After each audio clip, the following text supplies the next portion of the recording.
madhabahuni kupaa, tupeleke majina yetu, ili yoyote yule atakayetamka mabaya kwa ajili ya watoto wako, kwa ajili ya familia yako, kwa ajili ya ndoa yako, kwa ajili ya uzao wako, wakutane na madhabahu ya Bwana aliye hai.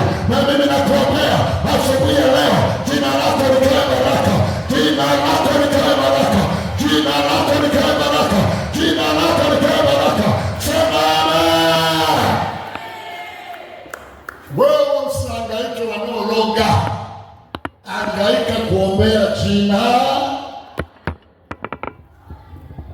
Hata makanisani ukikuta kanisa unaambiwa, kwani anayehubiri leo nani?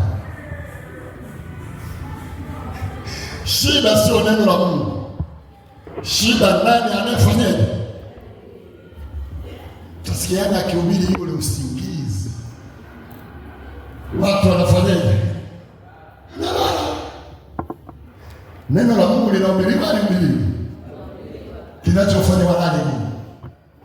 Jina. Kuna mtu akishika maiki tu, yaani umejikita hamu ya kusikiliza. Kwa nini? Shida ni plan.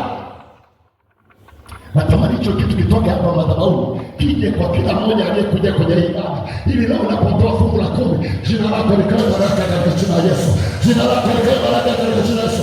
Jina lako likawe baraka katika jina la Yesu. Chochote unachofanya likawe baraka katika jina la Yesu. Sema amen. Jina lolote limebeba baraka.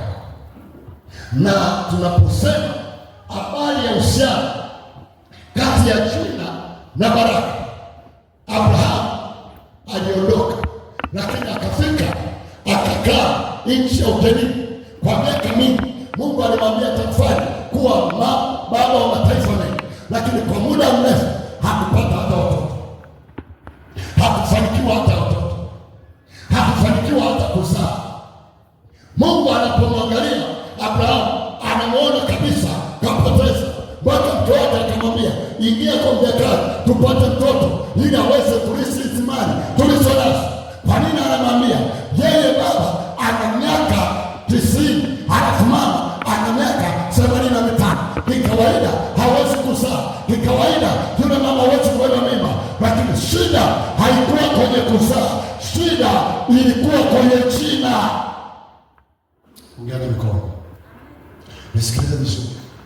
Mungu akamwambia Abrahamu, ukisoma ile Mwanzo sura ya 17 kuanzia ya kwanza na kuendelea, Mungu anamtokea Abrahamu anamwambia, sikiliza, kuanzia leo hautaitwa tena Abrahamu, utaitwa nani? Ibrahimu. Unapoitwa Ibrahimu hautakuwa tu baba wa taifa kubwa, utakuwa baba wa nini jamani? Wa mataifa. Utakuwa baba wa mataifa. Mwanzoni alikuwa baba wa taifa. Anapobadilishwa jina anaambiwa utakuwa baba wa na Sarai akaambia mke wako hataitwa Sarai, ataitwa nani jamani? Sara.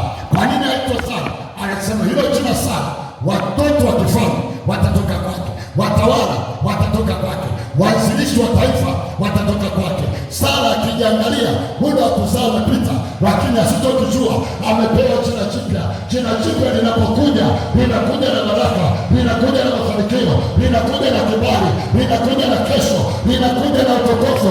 Na mimi nakuombea asubuhi ya leo, Bwana